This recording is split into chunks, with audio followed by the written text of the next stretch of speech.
Let's look at these charts real quick. Spy Happy Hills. Yeah. spy up just a tidbit, just a tiny bit. Just a tad. Pin. Everybody's playing Bed Bath and Beyond again this morning. It's all good again in the bath world. Oh yeah. Look at it. Look at the fucking stock is up 40%. These things are nuts. What's that ticker? BBBY. BBBY. Yeah, it just went from 10 to 30 back to 5, and now it's 12. It's in like a week. This looks like a fucking crypto chart. What the fuck?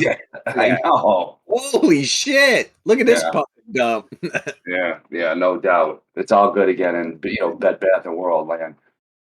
Holy crazy. shit! Who Tell you bought what, was at the top? Yeah. Oh yeah. Well, everybody said it was going to 100 or 1,000 or 10,000 for that matter. Oh my God, how crazy! You guys have caught too much PTSD trading crypto.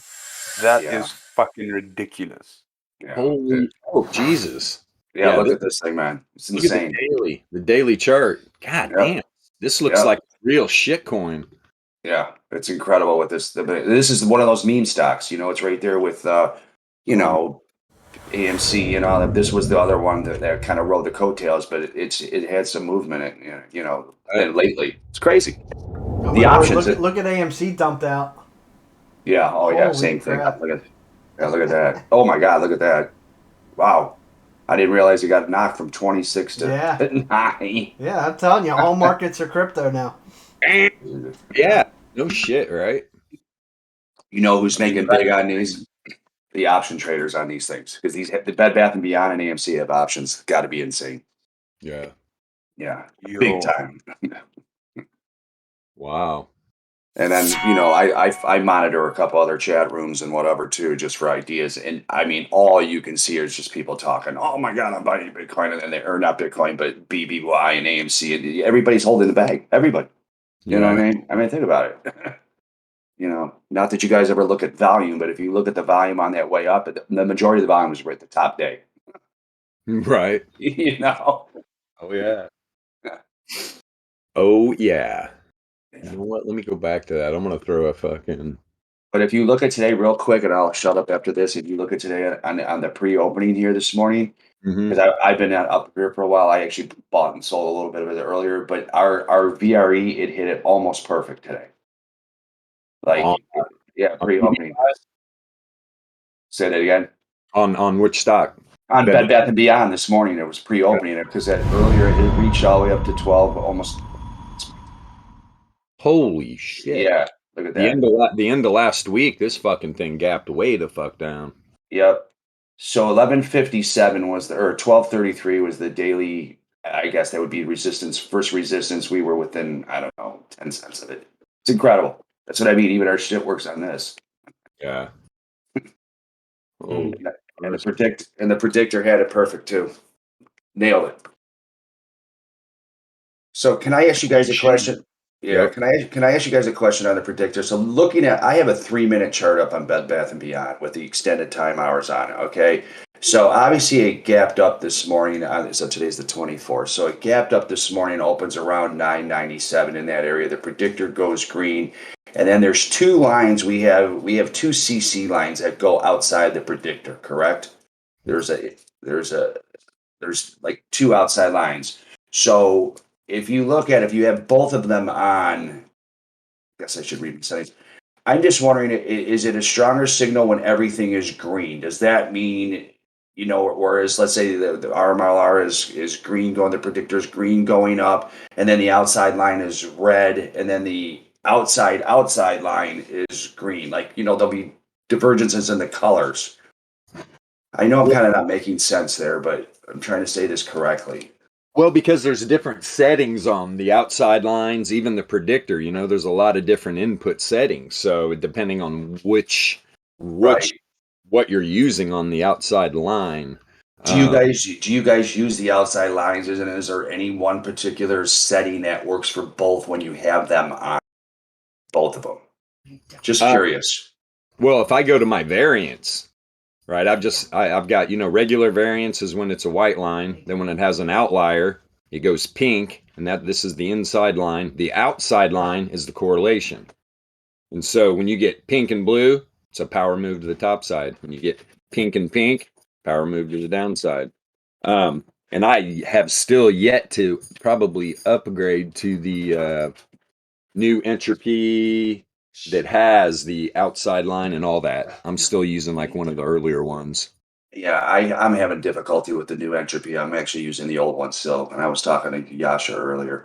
I mean, so like on the RMLR display, I have, say, the direction predictor on, and then it says show outside line 1. I have it on significant correlation, and then outside line, I have it on CC direction. I don't know which of those two, what's the preferred setting for those? Do you guys have any thoughts on that? What do you use, Yash? On the direction predictor of the entropy, the newest entropy, I just use the direction predictor, the regular one on the bottom side, and the aggressive one on the top side. No, I I don't mean put it that. outside. I mean on the RMLR. Like I'm not talking about the entropy one. On the RMLR, I have the outside On the line RMLR, one. so on the RMLR, I have the direction predictor. Obviously, is in the middle. Yeah. And then the first outside line, I have the correlation. Significant And correlation. Okay. No, the regular correlation.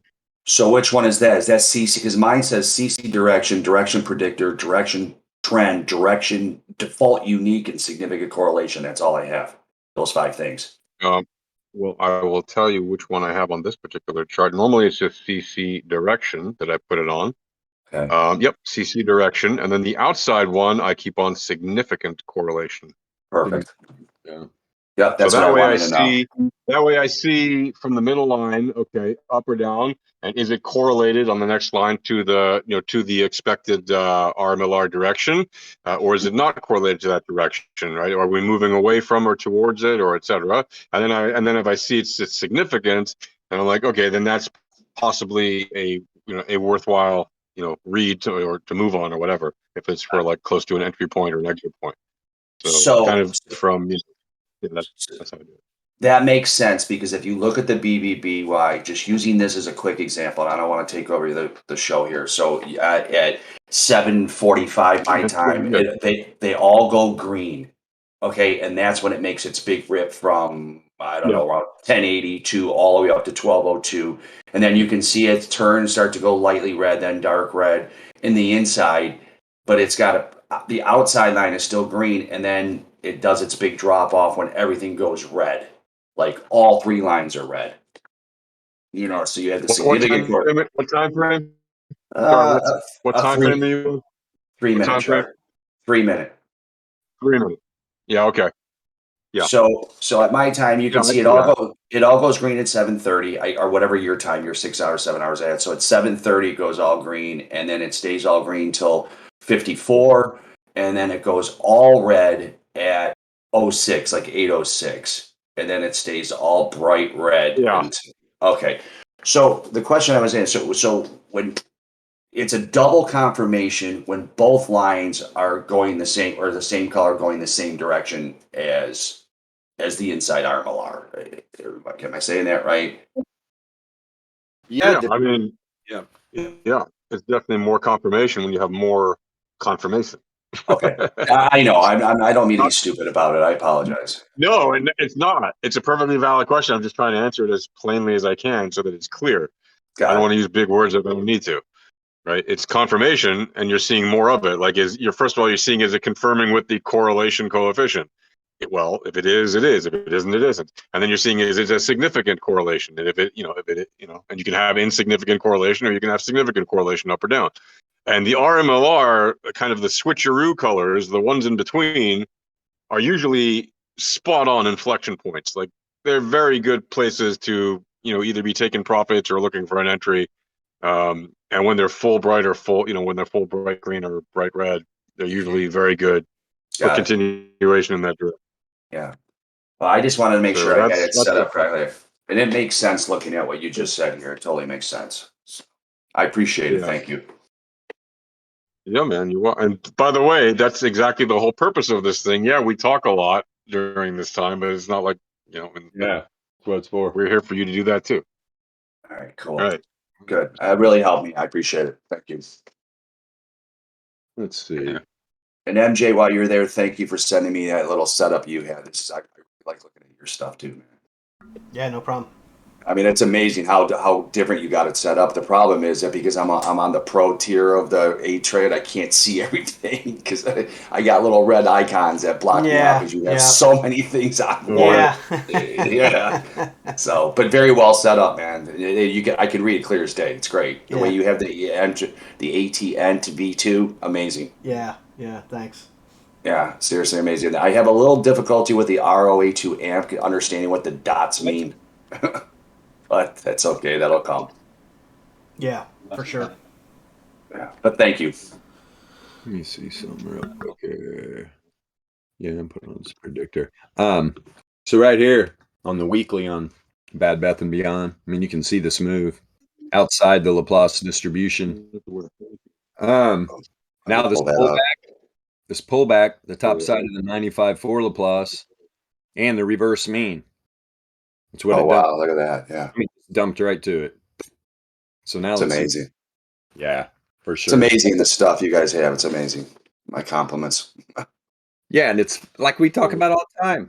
It's so to new people looks very complicated. This is so once you learn it, it's so simple. Man, it's just basic math. It's all probabilities. You get a move like this outside, for fuck's sake, am I buying up here? Am I buying outside the distribution? Hell no. Because I know this thing is going to come screaming back. Man, it got way out too. Yeah. What percentage move was this? This is hilarious too. You guys are right, man. These stocks are starting to look like shit coins. Yeah, dude, totally. These things are just completely junk stocks. Dude, 530% move in 3 weeks. I mean, what the fuck? Yeah. That's stupid. This is one that's a Ty Lopez one, right? Like Pier 51. He bought it when it was bankrupt. Right. It's a pump and dump, dude. Listen, it's a pump and dump. Oh, of course there's. There's a kid who came out about 3 weeks. I got to mute for a second. Go ahead. There was a kid that came out that bought he raised $20 million. He's a 20-year-old kid. He raised $20 million on a GoFundMe. He bet it all on. He bought all calls. Did you see that story? He made dude. Okay, he went to his family. He went to his family and friends to get the 25 mil. So he's obviously super connected and just good for him. Good for him. But he made a great call. Yeah. But that kind of capital isn't available to most 20-year-olds, obviously.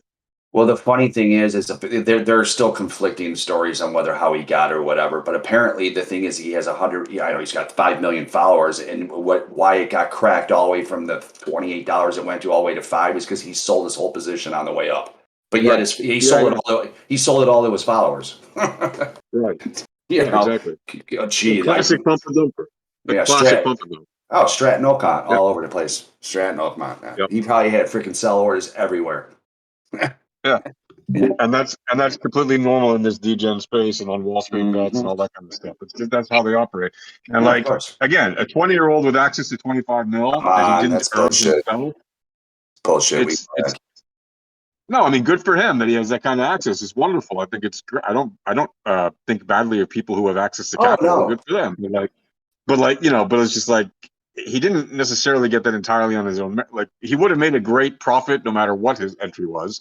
He just happened to make it a stellar profit because he had access to a huge amount of capital that he could, borrow from family or whatever. Oh, I'm not bad mouthing the fact that he did it. I just think I was just diving into the story, and they don't know if it's a 20-year-old kid or a 50-year-old guy who runs Berkshire Hathaway. I mean, that's true too. But and again, I don't begrudge anybody for making a move like that at all. I think it's fantastic.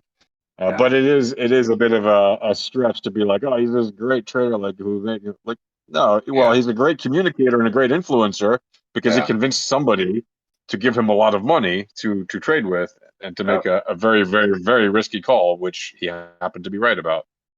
Well, I'll tell you a Yeah. crazy story. How nutty this stuff got a year ago, or 2 years ago, when the AMC or the GameStop shit happened. So the GameStop happened in mid-January. You guys remember all this? I'm sure you were all trading around then. Sure. So I manage a restaurant on the weekends, and this kid that used to work for me went to UCLA, and he came home for Christmas. And during Christmas break, he walked up to me because he knew I traded, and he's like, "Dude, go out and buy yourself all the GameStop options you can afford to buy." And this is a 18-year-old kid, and this is 3 weeks Right. before the thing popped.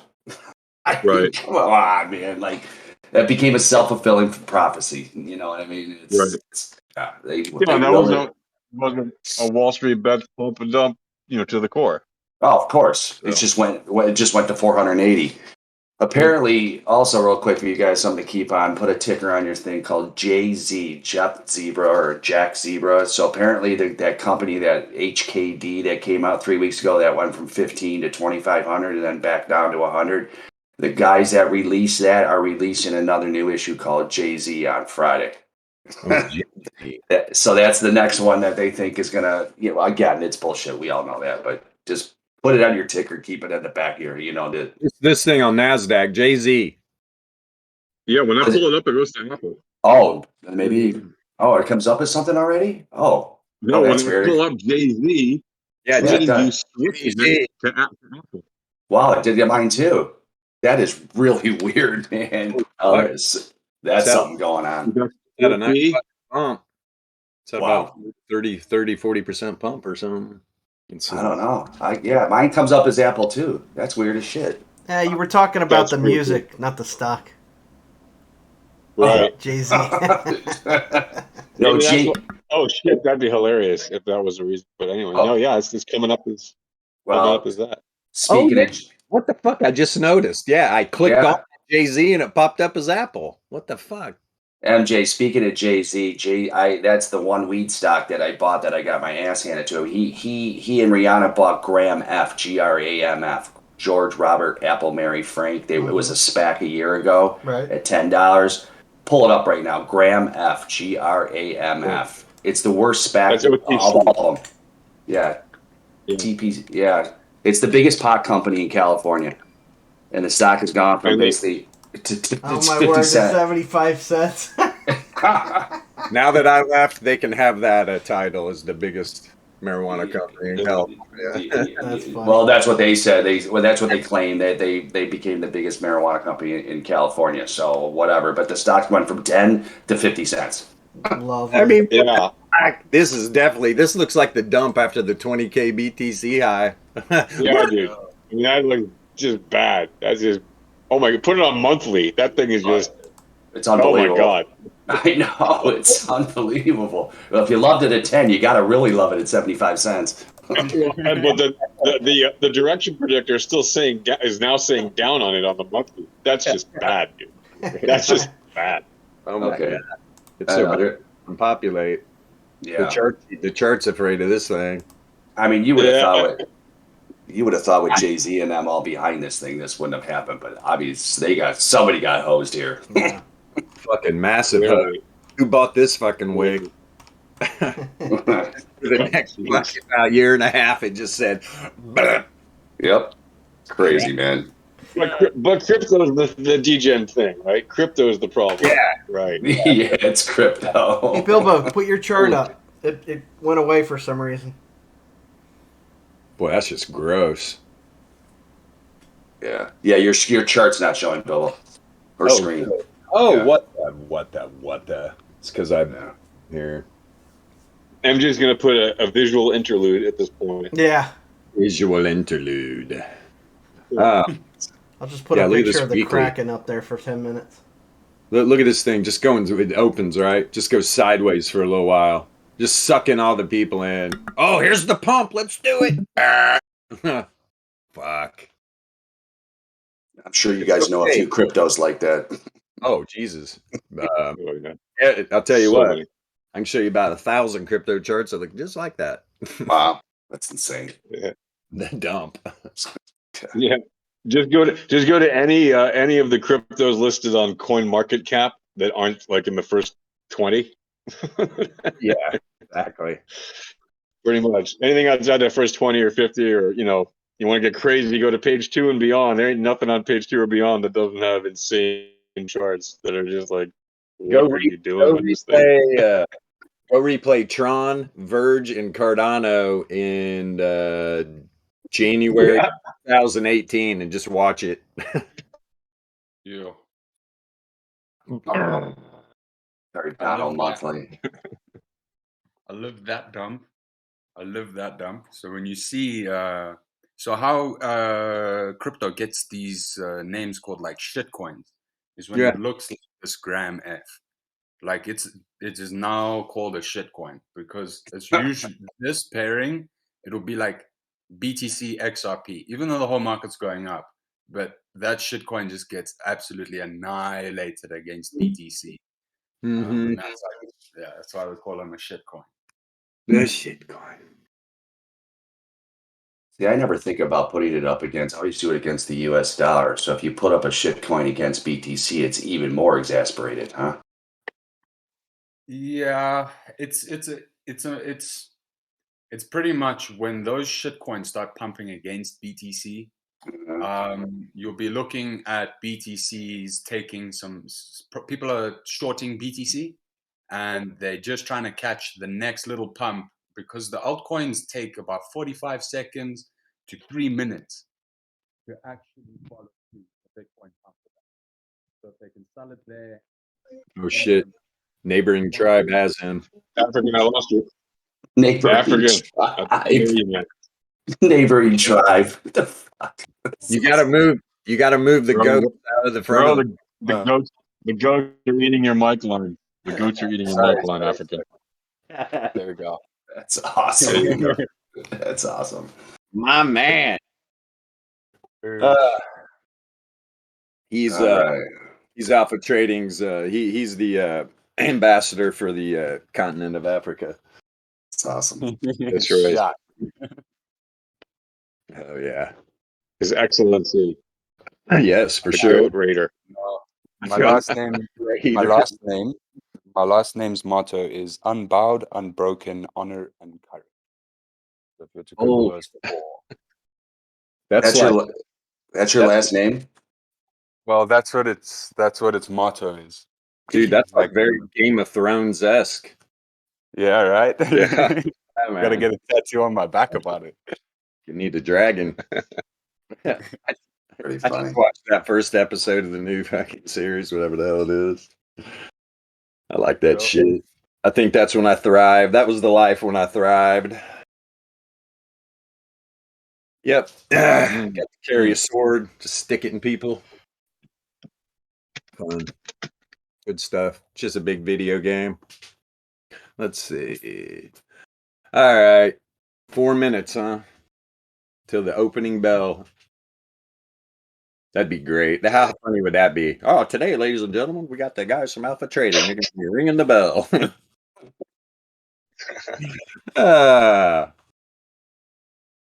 MJ be 5 minutes late to record it. It's okay, though.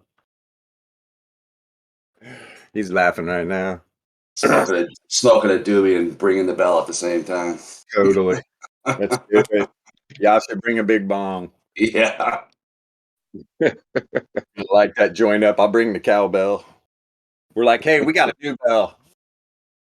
Just sit there, like we're at a football game and shit. Now Spy's going on a little bit. Spy. Tesla was up yesterday, huh? Interesting. Yeah. Interesting. 2.25% too. Do we have any whelps in here today? Anybody here today from the whelps community? The what? Nobody, huh? I was just wondering if we have any whelps here, but no whelps are here. Somebody popped in. Left. Yeah. Oh well. It's all good. Oh yeah, I love that bell. Gary Busey's a trip, man. He went off the deep end. He is a funny motherfucker. All right. Sitting here burning up some oxygen while we wait for this opening here. Pretty mild though. Kind of good to see. We're below the daily range again. again. And I'll tell you what, earlier when it was up to like 412.7 or whatever, it was probably above it. Now it's below. Boy, it's going to be a tight range too, I bet. Real tight. Let me see something real quick. What's the percentage? Top to bottom here. Oh yeah, not even a percent. Yeah, probably pretty tight. I'm still waiting for this area to get tapped. I mean, we still got this daily range from Monday and the weekly. We'll have to see. What is that? 423? I mean, it's not too far above. I definitely see that getting tested though. What's this chart look like? We on SPY? Let's go to SPY. See what this daily did. It flows. I'm still having an outlier. Tell you what though. Let me get rid of this PB2 so I can see this better. Woo! Yeah, I mean it's literally no dip at all, just weak bullshit. But yeah, when these fishers look like this, and the DLP's dropping, especially on some bear div, and it's Z score and DLP showing the div pretty strong too, especially when we got up here above this 99% confidence interval. You usually make a dig down to the bottom side. Returns oscillator is already down there. Tell you what, it's positively correlated, turning up. Going to be an interesting day. Let's see what happens with SPY. What's BTC doing right now? It's just flat, isn't it? Yeah, 21.5 area. 21.5. Yeah, like I was talking yesterday, this could be extended. There's no doubt. This is really what I didn't want to see, but in the back of my mind was going, yeah, here we go. I had a strong conviction this thing was going to reject at this mean, just because of just overall market conditions and stuff. And boy, I mean, if this thing does not correct here, I mean, we're either sweeping lows, getting some new lows. And at this point, it's like cheap Bitcoin is on the neon sign. What are you going to do? You going to buy some? People are like, well, I'd like to buy at the bottom. Yeah, wouldn't we all? That's why we use these indicators. So if we do get an extended move again to the downside, I'm going to be throwing that, the distribution projection on him to see what's happening. Probably get rid of this one like I did yesterday, just to see, right? Just to see. And we saw immediately that the future prediction of the RMLR is definitely inside the distribution, which of course it is. I mean, this literally almost hitting the 99.7 Laplace. And that's from the 48, it was at the 48, yep, 48K high. Let me see here. What is that? 1, 2. Let me see what I have these set on. Yep, they're still there. Good. Boom, boom. Yeah, there we go. So both these projections, I mean, I think looks good. Wild how you start this here in the reverse mean because of previous price action, which is still mind-blowing. We still Google over it. I remember when this first got dropped on us in the background, it literally, I mean, this is how we all are. It was a few days and we were chirping about it. Yasha first, I think, of course. But good stuff. Incredible. God, look how the future predictions just bouncing off right here. I'm still looking at this, seeing how this interacts together. And it's pretty impressive, that's for sure. And this weekly definitely flipped, right? I mean, obviously that predictor was good to go. It's definitely flipped back to the downside. Let's see here. What was happening yesterday on the 4-hour? Yeah, this returns oscillator just setting up hidden bear. If it turns down here on the second standard deviation band, you're probably going to see these fishers drop a lot lower. Let's see. I don't know, man. I don't know.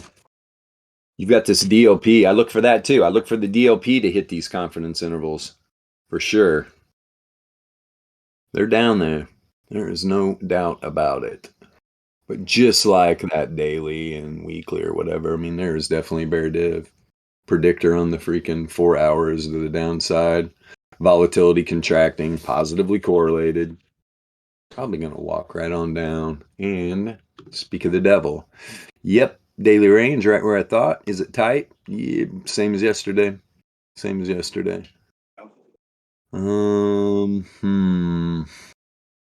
Things sticking out. 1SD down here at what? 408.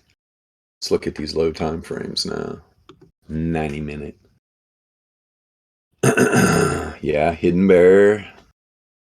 Fishers are looks like they're gonna reject off of the mean here. Any mean on the VRE that can help this? Because I'm looking at BTC. I'm seeing a daily mean come in, and it could be setting up bullish dip, even though we are bumping down to the downside now. On what time frame? I think we're looking at, well, it doesn't really matter. It's just near the VRE. I'm looking at the 15-minute, but I dropped in from the 90-minute on VRE for SPICE, if there's a VRE daily level in the region. Not? Which product, SPY or Bitcoin? SPY. SPY. Okay. I'm just looking to see if they're going to be magnets. Oh, is that your daily mean on the yellow line? Right here, the daily. Okay. I got it. I got it at 412.67 or something like that. Okay. Yeah, it's boom right here. I got the bottom at 412.77. Center of the range is 413.18. Top side 413.6. Yeah. That's what I got. Yeah. Pretty tight. It looks like it's looking for 410.94, which is the first support. Yeah. Yeah. Then we started this move up. I remember talking about how I wanted to see if it was going to reject up here at the top side of the 68.3, and it did. It just ranged in between the daily 68.3. Got back below the daily range, setting up pretty damn similar today. We'll see what happens. 25 to 90. The 90 looks like it's digging out. There is, yeah, we got some bull divs setting up for sure.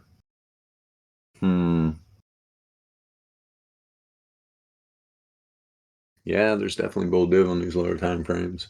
Talking 90 and 45. 15 minutes having an outlier to the downside, though. The Z-score coming down. These are divs. Is there divs? Not really. Not really. Entropy, though. Entropy has been random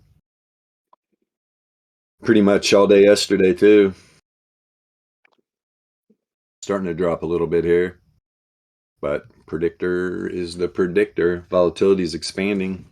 Significantly negatively correlated. So from what this looks like, 45 minute. I mean, obviously, we open up today, boom, wick right to the 4 hour 68.3. Here's the daily down here at 410.5. I got a wick right to it. It's almost like, oh, well, we just connect lines. That's what we do here. We just do the dots. Yeah, it's our indicators. We just connect the dots. Man. That's all. What the hell? Why do your wicks always hit a line? Because we're not using traditional TA. Next question. That is why. Because it's good stuff. But yeah, we got some slow moving this morning. I'm telling you. Let's see here.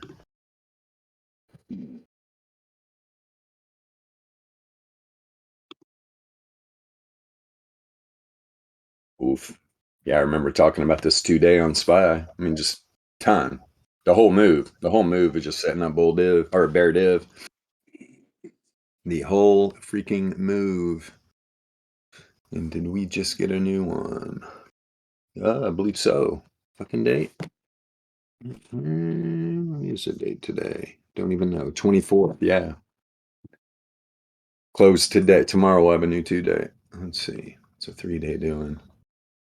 Yeah, 3-day was 3-day. Nah, I mean there was a little bull div at the end, or bear div. Jesus, get the bull div out of your head, son.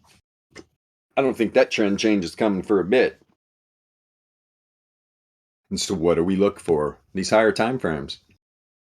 I look at the higher time frames for the divergence between returns and price action. Right? Specifically, bull or bear.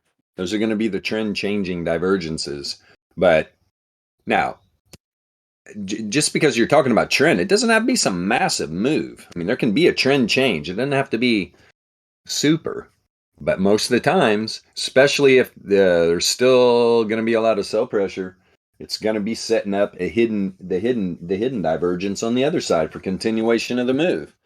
That's why I'm looking on these high time frames, just going, especially on BTC. It's like, are we gonna sweep some new lows? Possibly. So I definitely want to accumulate, but not right now. Not right now. It's not time. I do not believe it's time. I think we're going to get some better prices. We'll see. This is crypto. Yeah. Why are they going to let someone get a nice buy order here and it doesn't wick to like 10 grand, 12 grand? Yeah, Right? dude. It can wick there for 3 minutes. That's all it needed to do. It doesn't have to stay there. I don't understand what you mean. Okay, so trading Bitcoin from like let's say 2017, 2018, 2019, 2020. There was a lot of people that caught PTSD with regards to the pumps and the dumps that came through the market because they're very volatile and they just fuck you out of your range in like 15 minutes. Right. And then you into the top and you get bled out for like 2 weeks. Okay. So there's a lot of people that know that there is sufficient size around lying around in the market that if someone wants to be fucking disruptive, they can. Right. And the general sense being is wherever we are at 21K or whatever it is like that, our long-term pullbacks that turn into bullish trends, right? For like 6 months, 8 months. The candle that it forms on, the 4-hour candle, the 6-hour candle, where that trend started, that 6-hour candle dropped 30%. And it came back up and maybe by close, it only closed 10% lower from where it opened.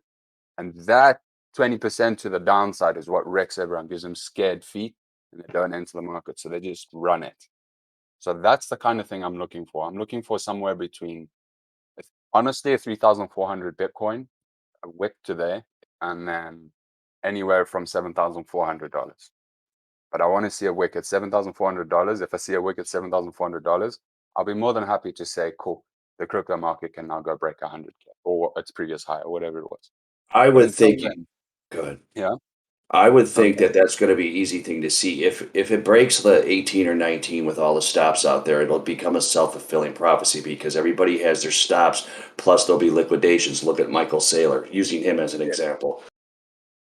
People are gonna, they keep buying this thing and think it's gonna go to 100 grand. Yeah, it probably will. It's just maybe not now. But if it does break down and somebody decides to smash it down, it will accelerate due to stops, as we all know, and due to, everybody freaking out and probably liquidations. I bet. I mean, there's a lot of people living on paper right now. You know what I mean? And as we all know. And if this thing, and look at all these lending companies that are going out of business. I just think if it breaks below any kind of support, that you could see a really massive wick, but I think it would be very quick. Yeah. Unless you guys feel differently. I mean, That's a 90% pullback. Numbers he's talking about, 7,400. I mean, it's dead on about 90% pullback. wow, Right where I got my line.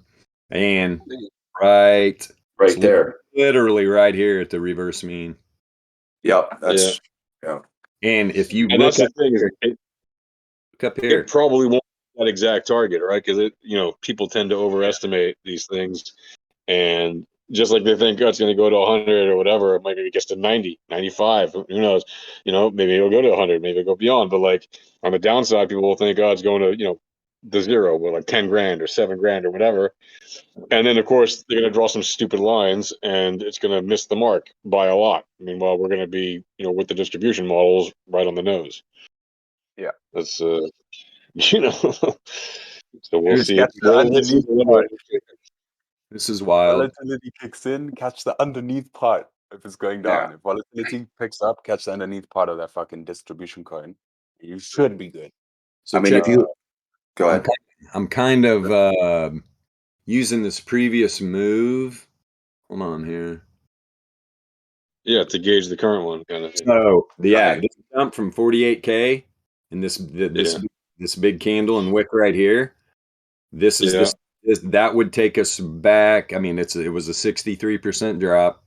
Would put us right at about a little over 9K. Yeah. And it would look Yeah. really similar in the distribution. Boom, Right. boom. And then come over here, mean revert. This would be a good Yep. place. I'll tell you Yep. what. That's why we love these tools. I mean, it really gives you. I mean, if you're not using this stuff, what are you doing in traditional TA? I mean, Right. to try to gauge what the fuck's happening in this market or what could happen. We know we can count on this distribution to give us some good numbers.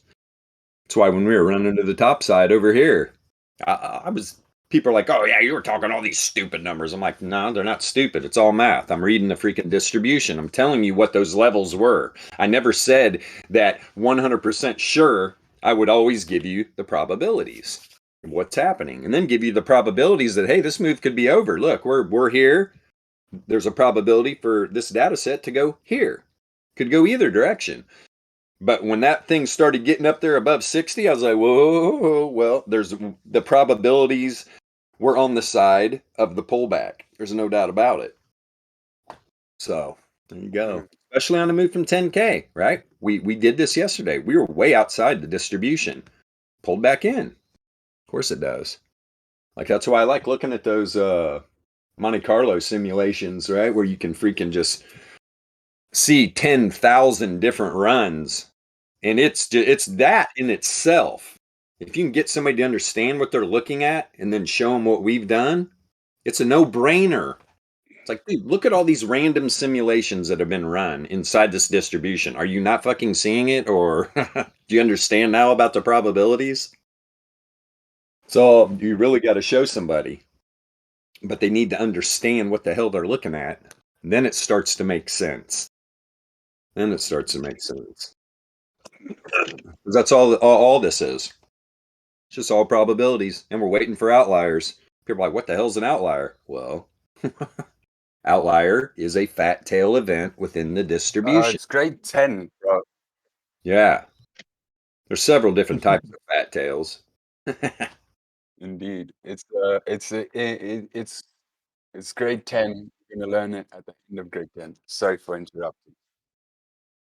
Yes, Sayron just nailed it. Yes, we are an outlier, my friend. That's funny. Yes. And now just like Yasha said, yeah, people sometimes, you can put something right in front of their face and they're just their mind's so wired the other way, you won't even see it. What is it? Cognitive dissonance. So big words. yes. Yeah. Blinded by the Big words. Sorry, African. I'll tone down the vocab. No, No, you're good. Shit. You got a better vocabulary than me. I live in the woods. Hey, bro, you and I together. I just Yeah. got some books out there that I don't read. I just read the titles. Yeah, exactly. I got a bunch of books. They look pretty. Thing about my books, you can look at them, you're like, damn, how many times have you read this? I mean, they're just beat the fuck up, all of them. Oh, wait, that's good. That's good. Yeah, I like to read. It used to be a hell of a passion. It's all I ever did. But, yeah, you can only read so much. Now you read volatility. Now I read numbers. volatility. Yes. Yes. I got my gold reading card, bitch. Right. That is right. So here we are. Spy testing the new daily range, or just did. A couple wicks right to the bottom of it. Almost to the bottom. Close enough. It's interesting though, man. These markets are definitely they're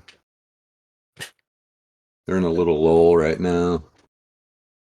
Let me see something. Everybody's waiting for Jackson Hole conference Friday. That makes the whole world. Yeah, is Right. that the new Bretton Woods or what? Exactly, man.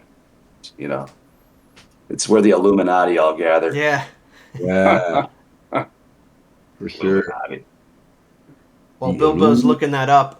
If you guys haven't had a chance to go to the why thread, why we trade this way thread, I put a video in there from Tasty Trade. So good, talking about randomness and the distributions. I was like, oh my gosh, I can't believe we don't have this in the channel. So, Do you like that guy? The guy yeah, that yeah. yeah. Well, I hear he can't trade his way out of a paper bag. yeah. Well, no, I like the guy. They have a math guy. Um, Uh, that they Yeah, brought wa- on. What's his name? Gosh, I forgot his name. I'll tell you right now. Because I've watched a couple of those videos that you've put up there, and I know who he is. He's the guy that sold Thinkorswim to E-Trade or whatever. Yeah. TV Well, he's the main guy. Yeah, you're right. He's. I don't think he's the greatest trader, Oh, he's Yeah. not. but he No, that's what I've talks. heard. But what he talks about and what these guys are talking about are the same, are basically the same thing we talk about, which is just that look, all this, it's all bullshit. This pricing stuff, all these things we talk about in traditional TA is just junk. It's just engagement tools, for people to get excited about something, but it doesn't mean shit. Fair enough. Yeah, I would agree. It all Fair goes enough. down to statistics, but it's a really good conversation Well, they have on there. With this math guy. But those guys at Tasty don't do a thing with historical volatility. Yes, right. Everything's Well, that implied was volatility. part of it. Yeah, that's part of it. And And they so don't obviously correlate. we And they agree. don't correlate. Yeah, we disagree with the historical volatility thing, and I mean, Yeah, they're implied volatility boys. They're trading order flow. It's a completely different ballgame. You know what I mean? So yes, they can put all the tools they want in front of it. The bottom line is all those orders, that's dictating how they're trading. You know. So like I said, if I had these tools, it would have changed the way I thought. Yeah. When I was making markets, it completely would have changed it. Yep. What would you do differently? If you don't mind me asking, P-Funk, what would you have done differently? My levels, I would have known. I would have been able to short on the way up, knowing what my risk is. Even though where I used to have to use orders as stops or long on the way down. But I mean, now I have levels, and I could, I could go out and take, like if I have somebody coming in to buy 100,000 shares of, of a 25-cent stock, and I mean, whatever. I'm just using that as an example. And it say it was breaking out of the CVR, I would have just went out and went to the street, bought his 100,000, and then went out and bought 30,000 for myself. You know what I mean? Like your levels are so spot on. I mean, it would completely change the way I would have traded for order flow. I mean, yes, but when I first started trading, we were allowed to make the spread, and by the time I was done with it, we basically had to do. You had to go 100% at risk. So if somebody came in and bought 100,000 shares of a $5 stock, I would go out to the street and buy 70,000 shares, feed it to the customer, and maybe plug the last 30,000 myself.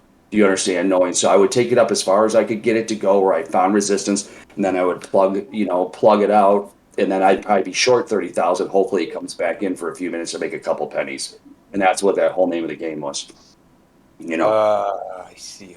Yeah. So they're just using order flow for direction, which is what our tools would do. So I would have had a double whammy on it. You know what I mean? Because I would have been able to see spot on, like just looking at, hypothetically Bed Bath and Beyond, and I'm looking at my chart right now. Okay, we're coming up to a CVR level or an RWT level. No brainer. No brainer. Yeah. I mean, I simplify when I talk to you guys, but I think you understand what I mean. yeah, no, and that's what it's all about, right? I mean, Absolutely. you have points where you can take your risk, Yep. and Yep. I used to have to base as long as my you take risk your on profit, your win rate's going to go up. That's it. Yep. And I used to have to base my, my risk based on order flow. So it would have been nice to have another thing to base it on, so that I didn't have to worry about getting stopped out, or not stopped out, but where, the whole the key to making markets, and I would even think retail trade is knowing when to take a loss. If you know how to take a loss, then you're going to be a good trader. Yeah. Or taking profits, as you guys say all the time. I would agree, because I never thought about it like that until I got into this room, taking profits. When I did, but you guys emphasize it much more than I've ever heard from anybody else. Oh yeah. I mean, really. Because this It's kind market of important, It's kind of an take it right. elemental part of the point. Is getting the trader. He broke up. I didn't hear what he said. I'm sorry. Yasha. Yeah, Is it, I think he's gone. I think his internet died on us. yeah. It happens. But I was you, just saying that is the point. Take it. I was just saying taking profits is the point of trading. If you want to limit your losses and not think about taking profits, just don't trade. You'll limit your losses to zero, and you don't have to take profits. But the point of trading is to take profits. Therefore, that's the emphasis. Yeah. right. But knowing how to take a loss, well, I always found is the most important thing. So if you are wrong, okay, you know, Yeah, it is whatever, absolutely, yeah, absolutely. Well, that's why we say limit your loss. yeah, Limit your loss and take your profits. yeah. But like, take your profits. That's the key point. That's the whole. That is the reason to trade. Otherwise, why are you trading? Unless you Why just you- want to lose money. Yeah, 100% agree. Percent. Yeah, for sure. Just makes sense. Just makes sense. Especially the way we trade down here on these low time frames. For crying out loud. If you're trading a 5 minute or Yeah. one, not taking consistent profit all day long, something's not working right. Yeah. I have found lately that the 3-minute chart's the one I've been trading most often instead of the one. I've moved it up to the 3-minute, 3, 5, and 10, which seems to work better for me. And the predictor works great on a 3-minute. Yeah, for sure. Yeah, Man, it's the that's 30 an connection eternity can't for be Yasha. He couldn't handle it. Yeah. Well, yeah. I Right. don't have, I'm too distracted, man. I'm too distracted. well, he's got a house full of kids, man. It's like I got a house full of mono. I understand. Yeah, right. Yeah. Not comparing mono to your kids. Don't take that wrong. That's fucked. But no, great stuff, guys. Great, everything's great stuff. Yeah, well, back to the whole point. What I was saying was the tasty trade stuff. It's not what they trade or how they trade. It's the principles of what they're doing, and they got a couple good people that they've had on there over the course of time that are really are math guys and break down all of the bullshit of traditional TA. So that's really the thing about it. So it's a good listen. Yeah, they're good at it. They are good. They do have good content, for sure. Have you guys about that stuff. have any of you guys ever traded on Tasty Trades or have an account with Tasty Trades? I mean, it's its own broker dealer now, right? That's correct. Yeah.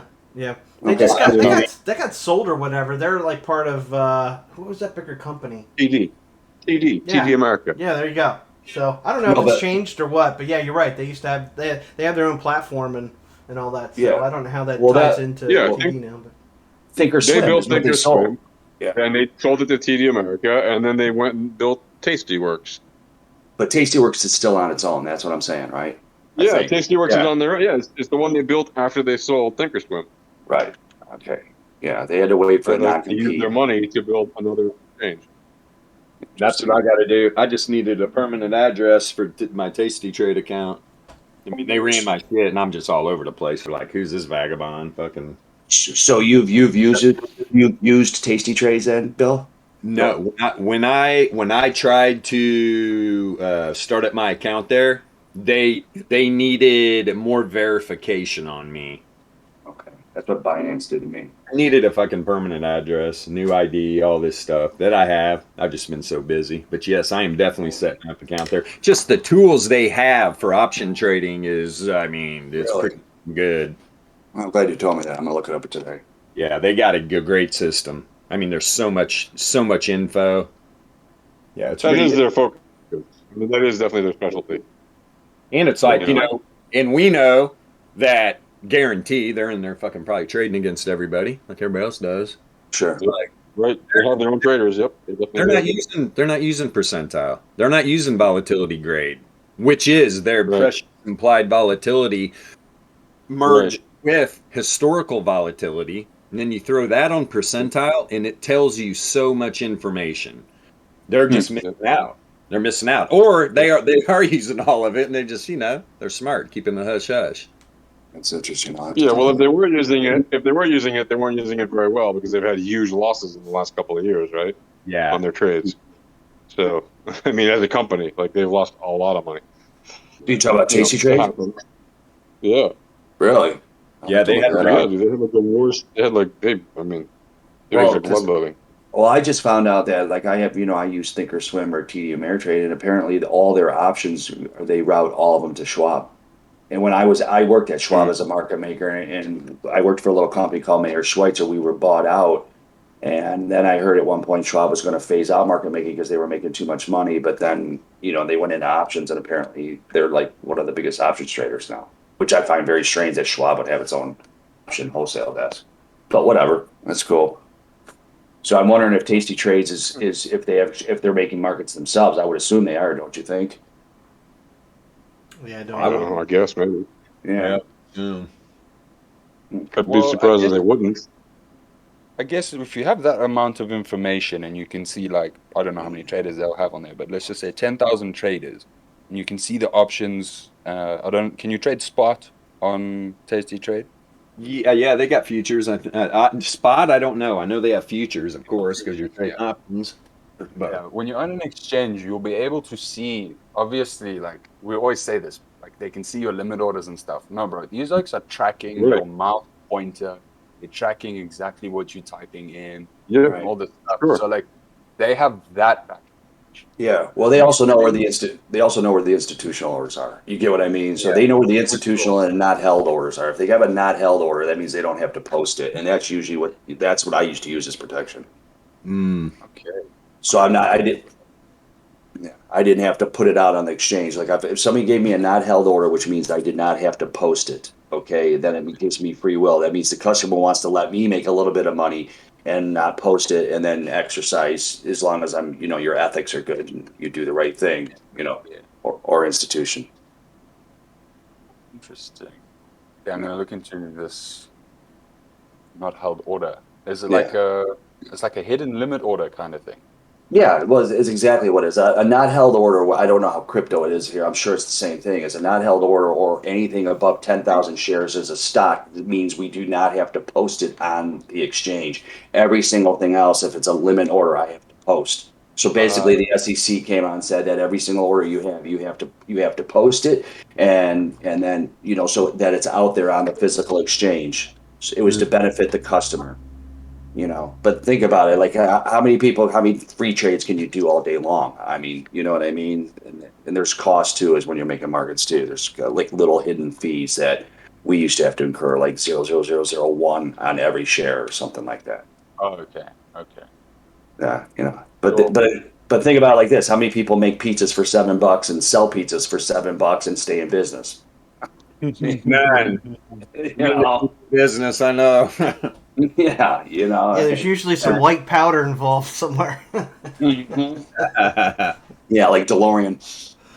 Don't be sniffing the fucking dough flour. Yeah. Yeah, The wrong package, man. Oh my yeah. god. He just made all those pies with the cocaine, not the flour. Oh, and the That's customer, crazy. man, phones are ringing off the hook. Oh yeah, man. And why is this guy talking so fast? Yeah. He's telling me his whole life story in 4 minutes.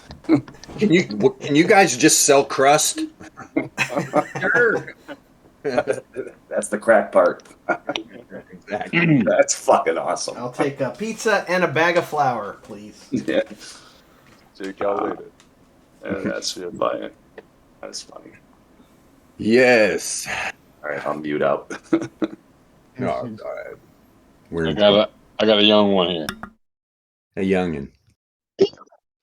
All right. Yeah. So what's BTC going to do here? Spy is just messing around, not doing anything.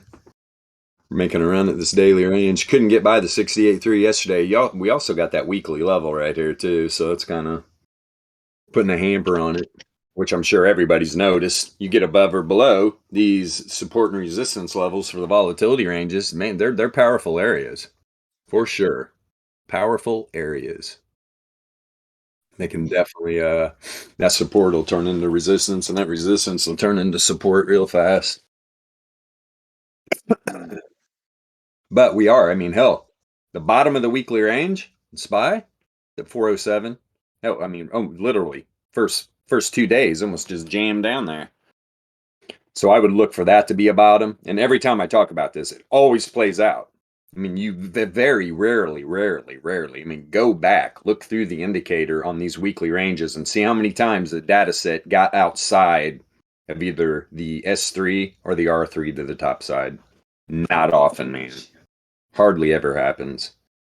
That's why I love this indicator. Along with the distribution, it's just like, okay, now we've got some really good actionable intelligence here that we can feed off of, that we know where the top and the bottom of these ranges are. Where everybody else is like, well, the 200's up there, and there's the 50, and oh, yeah, look at this. Wait, we got to look at the fibs, right? Wait a minute, the data set's inside the cloud, right? I got a friend in Japan. I'm going to call him. Then that's why we also get people to start to use these indicators, and they're like, well, can I use the Heiken-Ashi candles and blah, blah, blah, all this stuff. And it's like, no, don't use regular candles. That's what all this is built for. Don't use any of that stuff. That's people don't realize. They'll like use some of the Japanese stuff in with the others. That's a whole system upon itself. All that needs to be used together if you're going to use that goofy shit. You don't just take pieces of it and fucking use it with regular. I mean, it just doesn't work like that. It's like pretty much programming your own red and green UMP. That's how I look at it. Mm-hmm. Yeah. Until then, I don't see much use in it. Yes, if you're learning, so you can see green and red. Yeah. Yeah. But throwing the stuff through there, the transformation really fucks with the data. You have to be quite a boffin to figure out the ranges of Heiken-Ashi to match up with the percentage returns. And because it's percentage returns, your Heiken-Ashis will also have to be, their ranges will have to expand and contract relative to the percentage returns.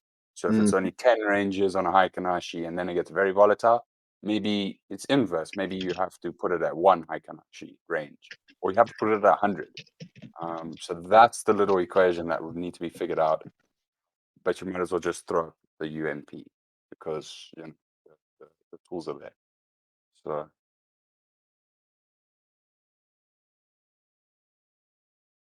yeah, and this is the first time I fired up the UPM in a while just to look on the daily. All right, you can see the price action. The wave trend crossed up the Fisher right here, and then what happens? Whoop! Right back down, test the Fisher. Got below it. Price action's a little bit above right now. A little bit above the Fisher on the daily. What's going on the weekly up here, though? Let's see. Yeah, rejection off of the 9. Boy, I'll tell you what, this weekly UPM looks like dog shit. There's no doubt about it. The whole power mean band is flipped. Hey, pull it up on Tesla, will you? On the same chart. Yeah.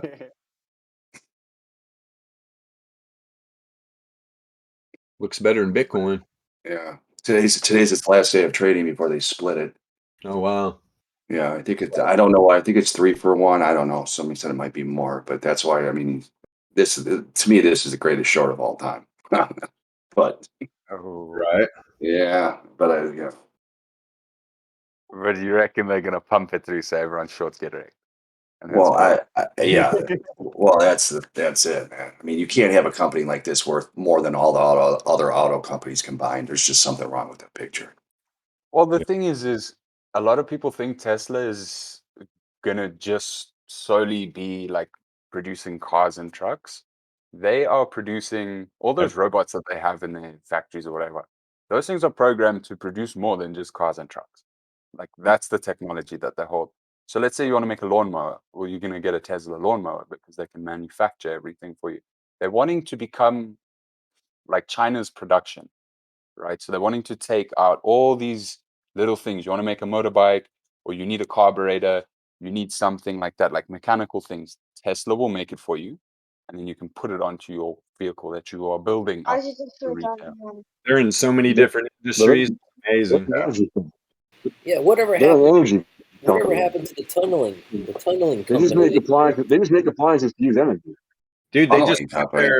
they just put their little tiny homes out finally. You seen Tiny that? homes. Yeah. Tiny homes and tunneling? What are you guys talking Dude, Tesla tiny homes. They're like they fucking just unpack, boom, boom, pop up. I gotta Google that. Tesla tiny homes. Check out the Tesla tiny. Yeah, dude, they're crazy. They're crazy cheap, dude. They're crazy cheap. Let me see what these things are. Tesla tiny home. Cool, man. Yeah, they just deliver it to you, and it literally like it builds itself practically. Oh it looks shit! like something Look. that they're going to build the Mars colony with. Oh my god! Look at that thing. Yep. Yeah, it's crazy, dude. Yep. Literally, Looks I like think last week they finally came on the market. a pair. It looks like a Porta Johnny Yeah, on no, steroids. Yeah, it's crazy. They're all Shit. over Australia. It looks like. And they're very affordable from what I understand. Hell, I might fucking Yeah. bring it Yeah, out yeah, of they the are. property. And it's got wheels and everything, Yeah, so you they're can just Oh, move it yeah. everywhere you go. Yep, you can ship it, and it's built to be moved from place to place many times. That's awesome. Imagine how much I could fuck with the dogs. Move around the property every week. Yeah, I'll just move it. Move it to another piece of the property. They'll be like, "Hey, man, what the fuck, dude? We moving again?" Oh man, he makes solar roofs. Wow, look at that. They make all kinds of Yeah. shit. They're Wow. air Yeah. conditioners. They're Yeah. like in so many different industries that people don't even know. I did not know this. Hell, Interesting. they got they're boring tunnels and shit. And so much crap. That's why well, Tesla itself is just an energy company, really. Yeah, exactly. Interesting. Yeah, I mean, they just solar. make things to use energy that you can produce with their system. Yeah. Yeah, I did not know this. You learn something new every day. Now he's a Just to let you buyer. guys know, You convinced just P to let- Funk he's buying now. Yeah. Mine now. Let's let you guys know. Hey guys, Um, you all have mono. I'm gonna buy a Tesla tiny home and put it in the driveway. Guys can go outside or I'll go outside. That's awesome. That's awesome. They are pretty cool looking though, man. I will say that. Yeah, Yeah. Yeah, man. There's, and You there's can solar. definitely set one up as an Airbnb, man. You could From definitely what I set one up as an Airbnb and make some side. Oh, absolutely you could. It's a good Dude. idea, Jess. Musk literally lives in one on Really? at the Texas plant. He's got like an Right. area at the Texas plant where he's literally living in one right now. He's like because he doesn't quote unquote. thousands. Yeah. Yeah, but he doesn't sleep, right? He only needs like 1 hour of sleep a day, right? I think he's a Yeah. robot I think he's a robot. That's awesome. or an alien. It's good for the PR that he says he doesn't have a home and that he lives in a tiny home. It's good for the PR. Whether it's true or not, irrelevant. But it's good for the marketing story. And I'll tell you guys what, I just realized what time it is. I gotta go. But Everybody, thank you. I'll see you guys tomorrow morning, 9 a.m. Yeah. Happy Halloween. See you guys. See you guys.